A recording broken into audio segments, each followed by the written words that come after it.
Hello everyone, and welcome to this tour of my 2024 Dickens Christmas Village. In 1986, my late husband Bob, our sons Gardner and Will, and I were shopping a few weeks before Christmas. We saw a three-piece set of Dickens Village shops from Department 56. Since Bob was a high school and English teacher, whose graduate work was primarily on British Lit, he thought this would be a great addition to our Christmas decorations. So he sent me to the car so that he and the boys could surprise me. These pieces grew to 9 or 10 by the second year, and if I had continued at this rate, I would probably have around 400 by now. But space, of course, became a problem, and now I have the buildings and large accessory pieces number close to 150, plus many people, animals, landscape features, and the like.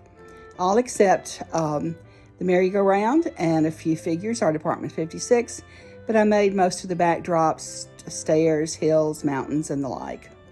Nowadays, I own the Ridge Books in Calhoun, and I'm also co-host of the video program Rare Book Cafe, which is appropriate since the village contains buildings and people from some of the Dickens novels, like David Copperfield, Oliver Twist, Nicholas Nickleby, and of course, A Christmas Carol.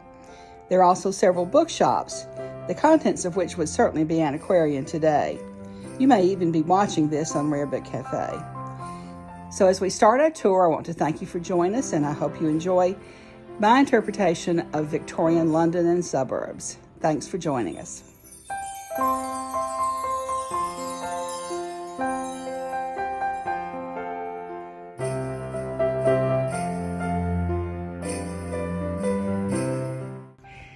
We're going to start the tour with the historical district.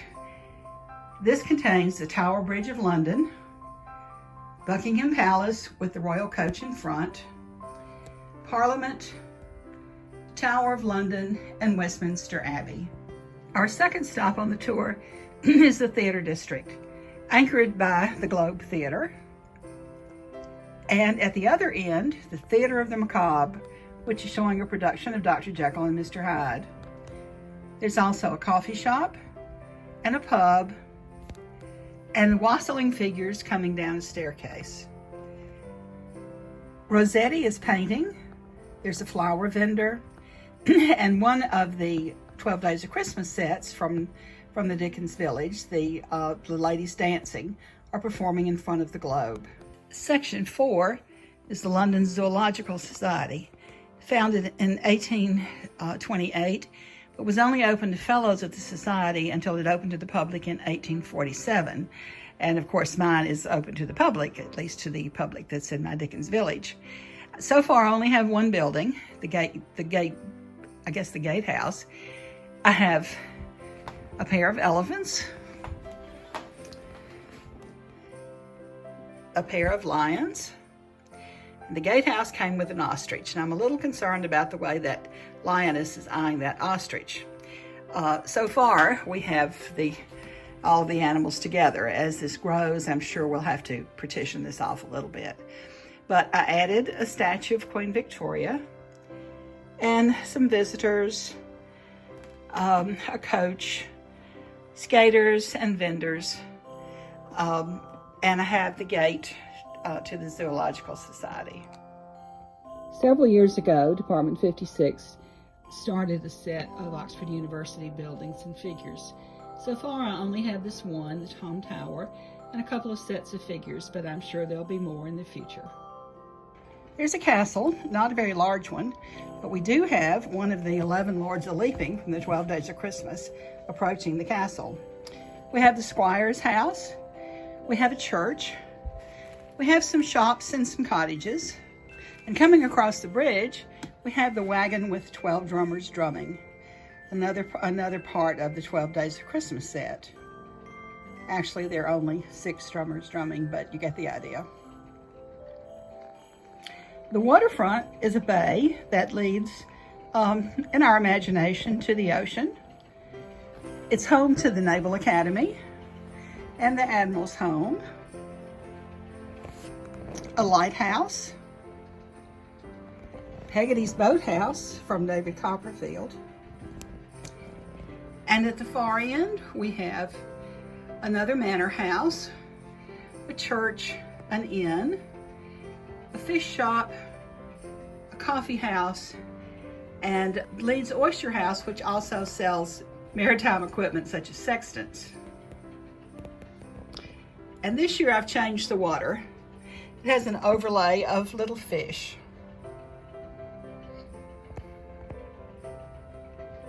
An ox cart is crossing the bridge, and 6 geese a-laying is following the ox cart. Heathmore Castle sits on a rise with a hill with grazing horses and sheep in the background.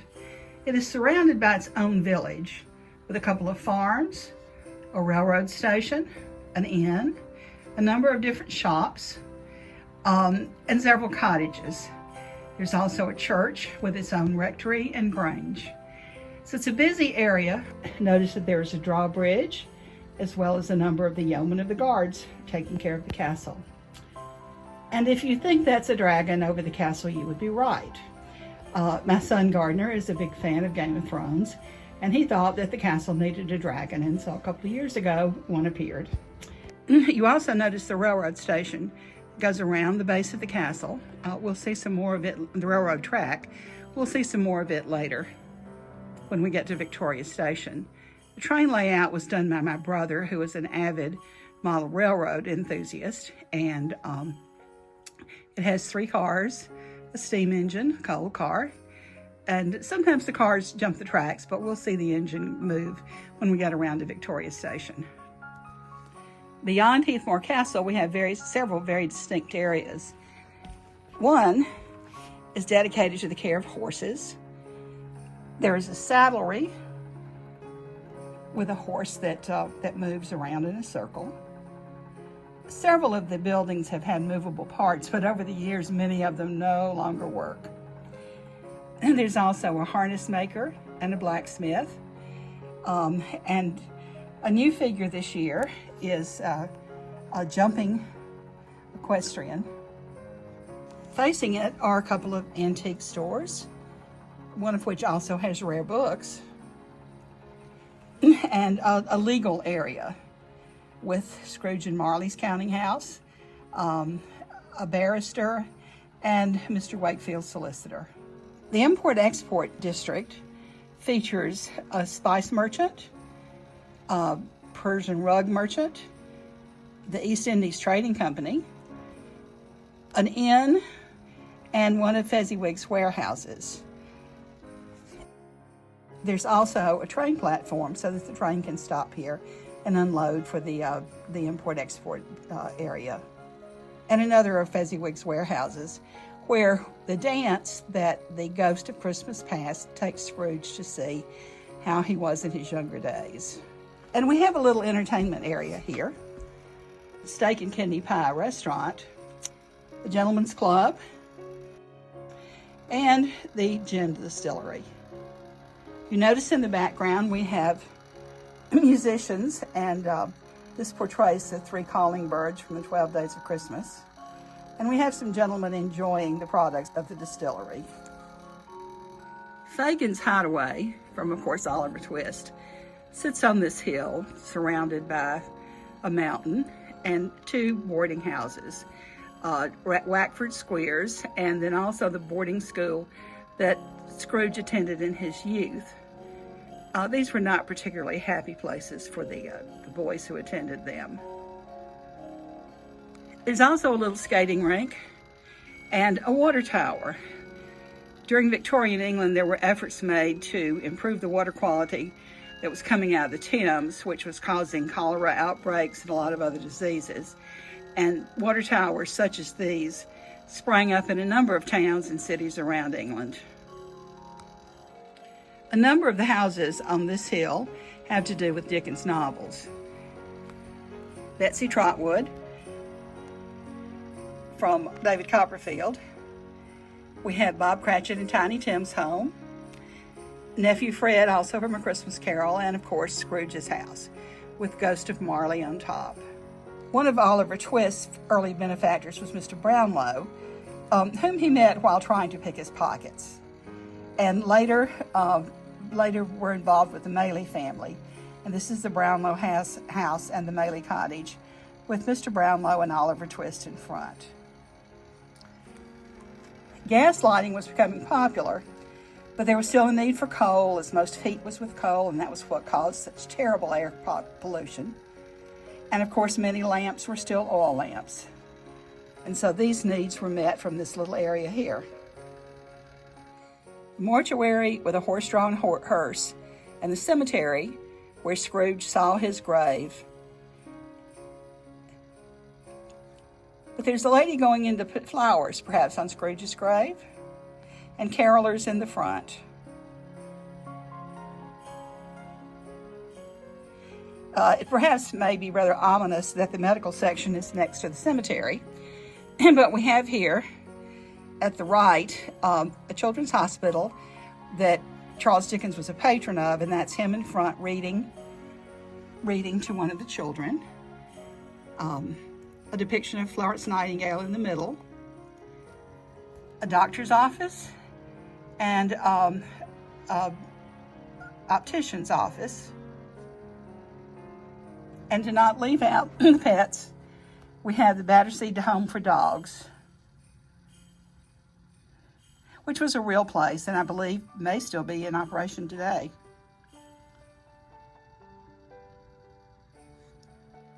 There are many canals in England. We'll see one with a longboat on it in a few minutes. This canal features a couple of guys who are arguing about the size of the fish they caught.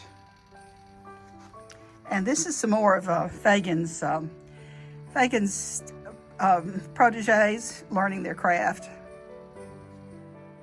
The shopping area close to downtown includes restaurants, a marionette and puppet shop, and a puppet, the old puppeteer in front, a toy shop, a shop that produced coats and cloaks and canes, and the Walpole tailorer.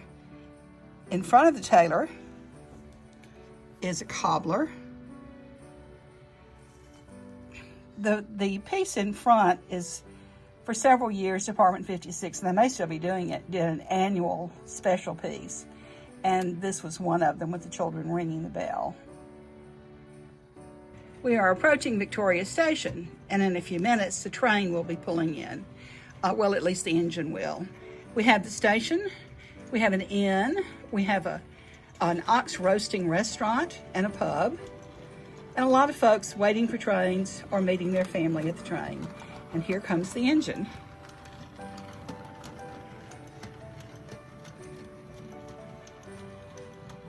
Next to Victoria Station is an area that includes two bookshops, one of them Boz's Books, Dickens wrote under that name, the other an antiquarian bookshop.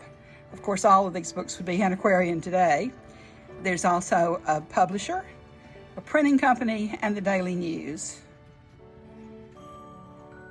And in front, we have some of the men from the fire station. We don't know where the fire is, but they seem to be headed that way.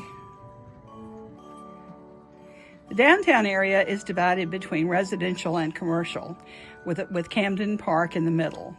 At the end of the park is St. Luke's Church, which is where Dickens and his wife Catherine were married, and you see them in front. On this side are row houses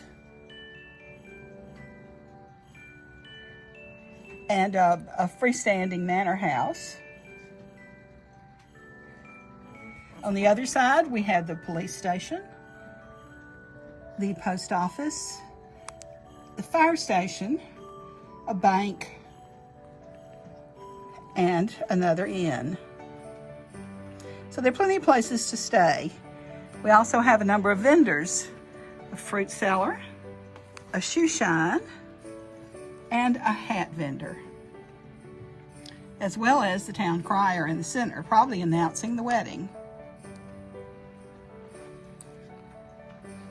The Dover coach waits to take the Dickens on their honeymoon. The residential area, which includes Dickens' birthplace at the top left, with his mama teaching him to read in the front on the bench. And here's another canal featuring one of the longboats that were pulled by horses or mules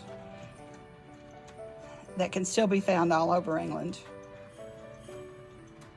Up on this hill, we have another manor house with a chapel next door, and there's a dance going on.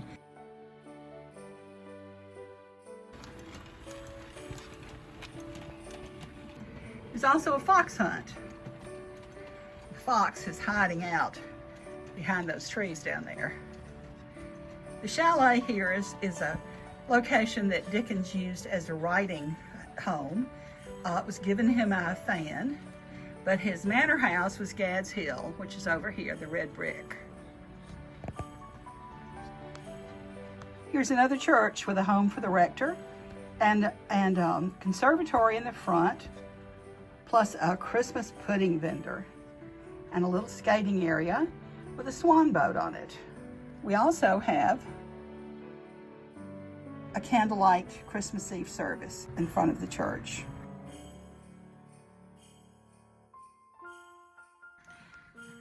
The merry-go-round park has not only the carousel, but a coffee house and a toy shop, a gingerbread vendor, a roasted chestnuts vendor, and Charles Dickens reading from A Christmas Carol. Behind the park is a row of shops, including the watchmaker, a pewterer, stained glass and lantern makers, a couple of restaurants, and a theater, with some of the players outside and folks headed in for the performance. Another train station services this area, Queensborough Station.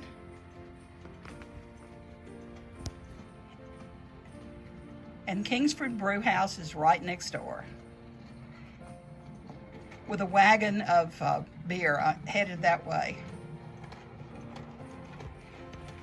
The station is backed by, though we don't know that we're in Stratford on Avon, but the station is backed by Shakespeare's birthplace. And a performance of Romeo and Juliet is going on outside. And to meet the needs of travelers, still another inn. I hope you have enjoyed this tour of Dickens Village. And while it's not historically correct, many of the houses are either modeled after real ones or are designed to look like what would have been typical in the Victorian era. And that's my cat, Callie, and that's her current sleeping spot. If you've enjoyed this, feel free to share it with your friends. And thank you for watching.